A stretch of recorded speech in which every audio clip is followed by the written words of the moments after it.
Yo. Hi, thanks for meeting me here. This is your high school? This is my high school. What, Murray Bertram High School for Business Careers. As you can see, we're directly next across to... from the tombs. Yeah, surrounded by One Police Plaza.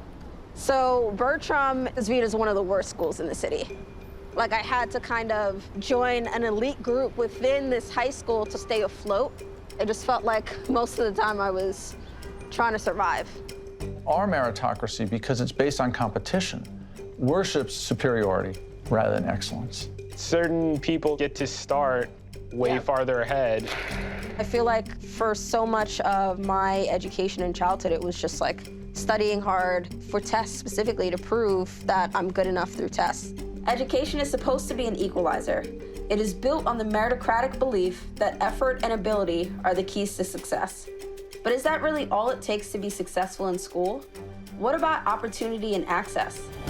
This false notion of a meritocracy has furthered the interests of those of great wealth in this country and those of great political power. So why are we here? I'm on a quest to figure out why the meritocratic beliefs that the American dream is built on don't really work for people who look like us. And so I want to figure out how we got here and what we even do about it.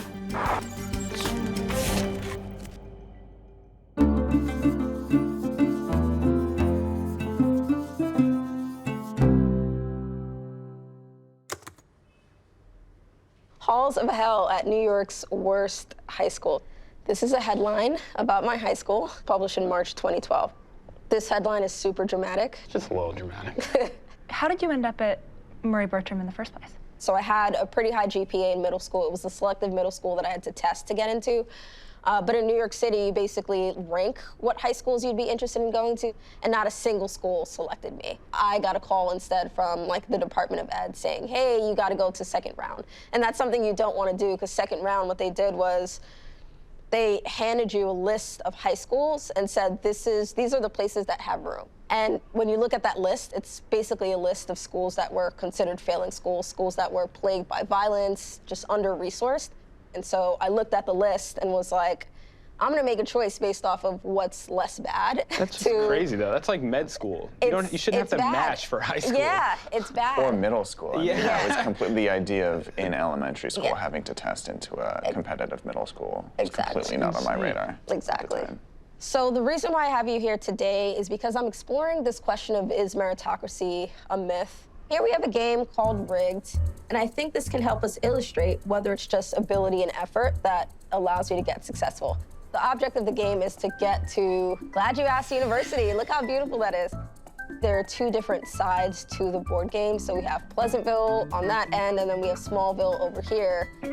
So I'm going to have you pull a card to determine essentially what your fate is. Are you guys ready to play? I'm ready. All right.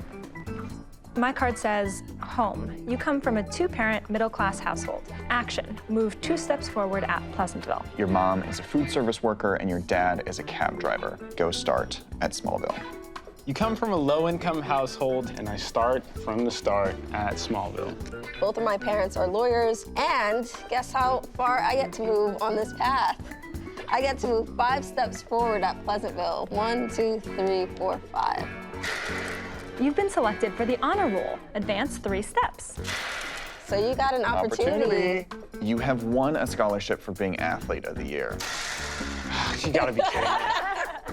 He did not go to pre-K, pay $15,000 and skip a turn? Bill de Blasio, where you at? I'm already almost cooked. Serendipity. Your teacher recommends you for a gifted and talented program that you test into. Collect $10,000. You inherit $40,000 from your distant uncle. Take the next ladder. Oh my God. I'm enjoying this ride. I can tell who designed this game. Your big brother was shot. Well. Wow, Jesus. You missed 2 weeks of school for bereavement. Pay the bank $10,000. Jeez. That's intense. Yeah. You can't do your homework because the Wi-Fi is out. Pay $5,000. That's hard. I have done stories on that. Yeah. You start to doubt your abilities as a student in middle school, so you begin to act out, take the next detour. So you just gotta Nothing's working out, you know? I mean, this is what happens when you're watching your kid siblings at night and your mom's missing work and you're tired when you get to school, you know? And then you talk back to your teachers and then you can't escape old Smallville. All right. Fabiola's about to win. She really 2 is. steps. Wow. I think you guys need to clap for me. Thank you so much. So, is this game fair? Like, do you think this was fair? Obviously not. Why not? Because we lost. Clearly. No, I mean, just by the fact that certain people get to start way farther ahead means that it can't be fair. Our positions are also exactly following our family wealth. You can't escape your neighborhood. Like, no matter what you do, the odds are just stacked against you. This is incredibly frustrating. So my question is, why is America so obsessed with merit? Why is it such a huge part of our country's fabric? The concept of a meritocracy goes back centuries. However, it took off in America in the 1950s due to dissatisfaction with an inept yet excessively wealthy aristocracy. In a quest to diversify the elite and increase social mobility for the working class, a group of reformers came together and decided that society must offer enough opportunity for talent to combine with effort so that anyone could rise to the top. However, 1950s America was consumed by racism and segregation. Black and Native American children were not taught with white children, often had less access to resources, and were schooled in substandard buildings. Nevertheless, the term meritocracy took hold, and society embraced merit as the key way to unlocking the American dream. So what is your reaction, just off the bat? You know, if you have a connection between race and class, let's say, and you exacerbate economic inequality, you're going to harm people of color, even if you also benefit some people of color whom you admit, unless you're either super talented or super lucky. If you're outside of the elite, probably hard work is not going to be enough. The new meritocrats who had themselves gotten ahead by being good in school and good at tests had an almost unlimited appetite for educating their children and an incredible capacity to do so. And so today's meritocrats, they spend resources on training their kids that nobody else in society can match. If you go to the average public school in America today, probably about $12,000 to $15,000 a year is spent on educating you per child. If you go to one of the Forbes top 20 private schools, probably about $75,000 is spent per child per year on educating kids. And so it's not just poor people who can't keep up with today's elite, it's the middle class. As part of this journey, I've been trying to understand why we rely on tests so much and what they're actually measuring. Our meritocracy, because it's based on competition, worships superiority rather than excellence. And so the way in which they measure people's whatever merit is not neutral, particularly as between white people and black people. If you have resources to hire people whose job it is to teach your kids how to do well at the tests, you know, they're going to do really well at the test. So it's not just a matter of outputs, but also inputs. What chances did you have? And importantly, will society commit to giving everybody meaningful opportunity?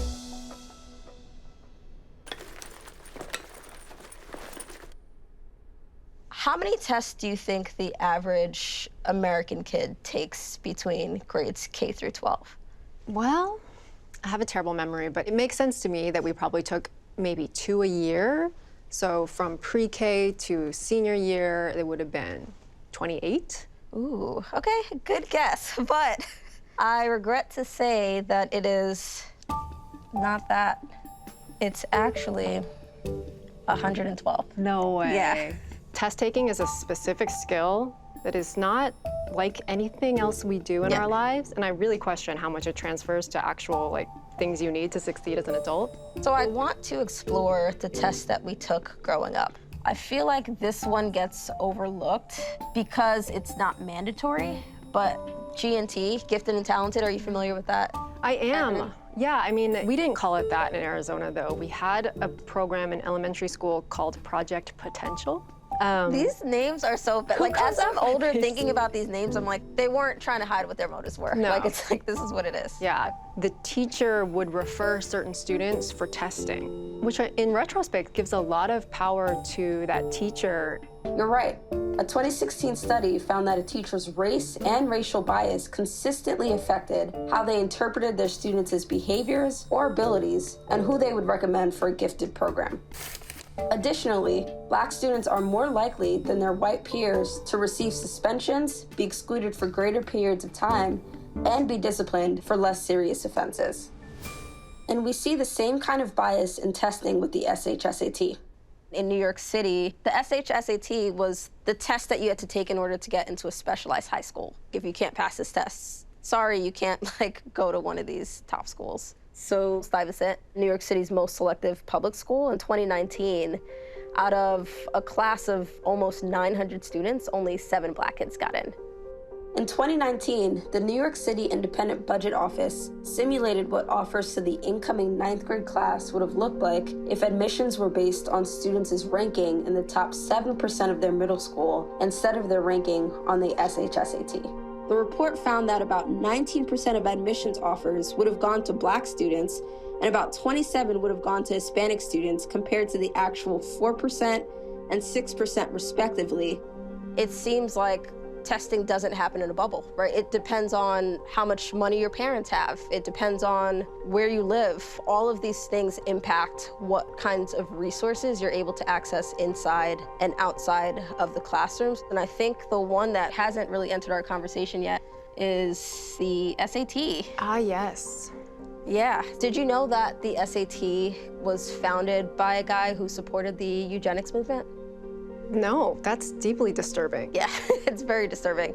This is data straight from College Board, which administers the SAT. In 2015, 1.7 million students sat for the SAT. What stands out probably the most is for Black test takers. We see the lowest scores across the board and the lowest in writing. And it's not just how well you prepare for this one test, but how well your entire education has prepared you for it. And we know that the schools are not equal. For me, I was fortunate enough through a program called Legal Outreach to take an entire summer of SAT prep course. Reflecting on that opportunity, I was like, wow, I had to apply again to get into that program. You know, I may have a 95 GPA, but these programs kind of helped me understand how to play the game of the system. So how was the test for you? The test, I think because of the prep, I enjoyed taking the SAT with reading and writing. I did You're really a full well. nerd. Yeah, I'm just into that kind of thing. Testing. There is one specific story that I want to get into that I think helped shape my idea of ability and what it means to feel special through the system. My sister Grace, who's 2 years older than me, got into a program in New York City called Prep for Prep. That program basically identifies the high-achieving, low-income students across the city and says, we want to help train these students by giving them extra coursework to prepare them for some of the best private schools in America. And so Grace ended up going to Exeter, then got into Princeton. So this is her Princeton diploma. Thank you, Grace, for letting me have this here today. My sister and I did very well. We are low-income kids, grew up in Brooklyn, New York, and clearly meritocracy to some extent has worked for us because we were able to take advantage of opportunities like Prep for Prep, like Legal Outreach, like the Posse Foundation, which, by the way, gave me a full tuition scholarship to Dickinson. But I'm conflicted because it's I'm the exception. Should I be up here talking about this? Should I be talking about my sister when we are the exceptions? I wish that there were a way to actually level the playing field so that everyone gets help, everyone gets opportunity.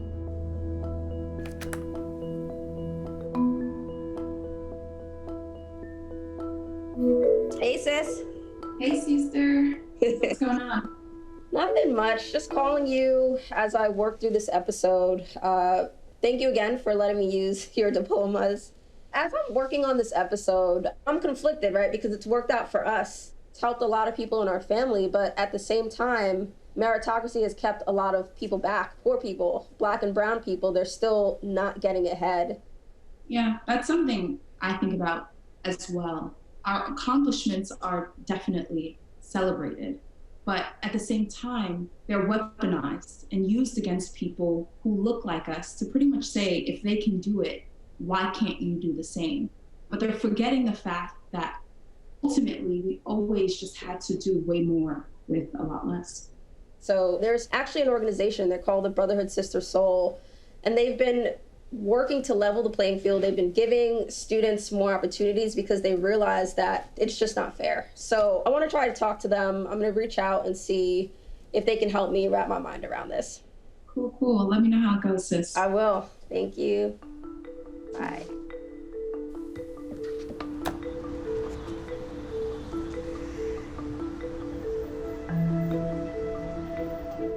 You see our college pendants up on the ceiling, which is the universities and colleges where our young people are studying, and it inspires the next generation that comes in to see what are opportunities. We take them on college tours as well, but this is just a daily reminder. And are the students bringing these back themselves? Yeah, they're always proud, especially if they're the first to go to a school to put it up. Previously, we were looking at SAT results, and we saw that Black students did not as well as their white and Asian counterparts. What's your response to that? And also, would you call that an achievement gap? I think there's a fundamental access gap in the country. It's not an achievement gap.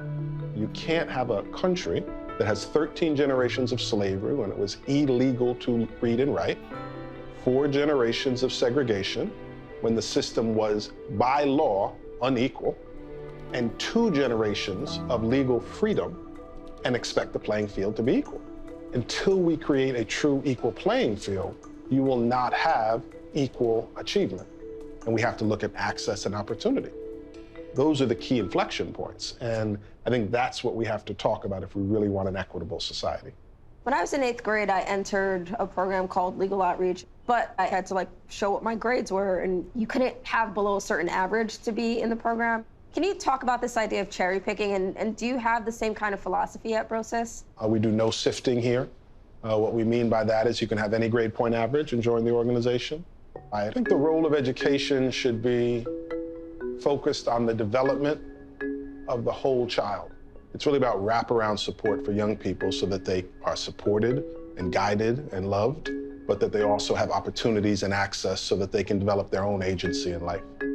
In thinking about the public school system right now in New York City, what is it going to take to make it a real meritocracy? New York City has a public school system that is a caste system, where you have elite schools, good schools, mediocre schools, and horrible schools. And where you go depends on your zip code or the access, either economic or cultural, of your family. One of the reasons that the public school system has been allowed to flounder for so long is that it's overwhelmingly serving low-income Black and brown kids. We have students in the New York City public school system still today who don't have access to computers and technology at home, who don't have access to Wi-Fi at home. The school system has not been able to provide that. So we at Brotherhood Sister Soul has provided that for all of our young people.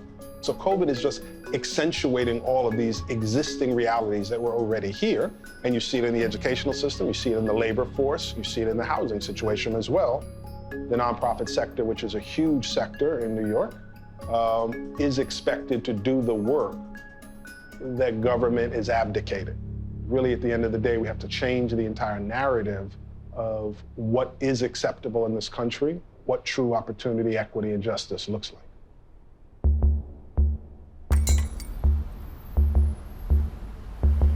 It is clear that meritocracy is a myth, and it's a dangerous one because it legitimizes inequality. Education was supposed to be the driving force behind social mobility and racial integration. It was supposed to help us all achieve the American dream. But until America can give us all an equal chance at success that includes an equal starting point and equal resources, America can never be a meritocracy. As long as we define merit according to the whims of winners, we'll always fall short. What's always been missing from the equation are opportunities and social good.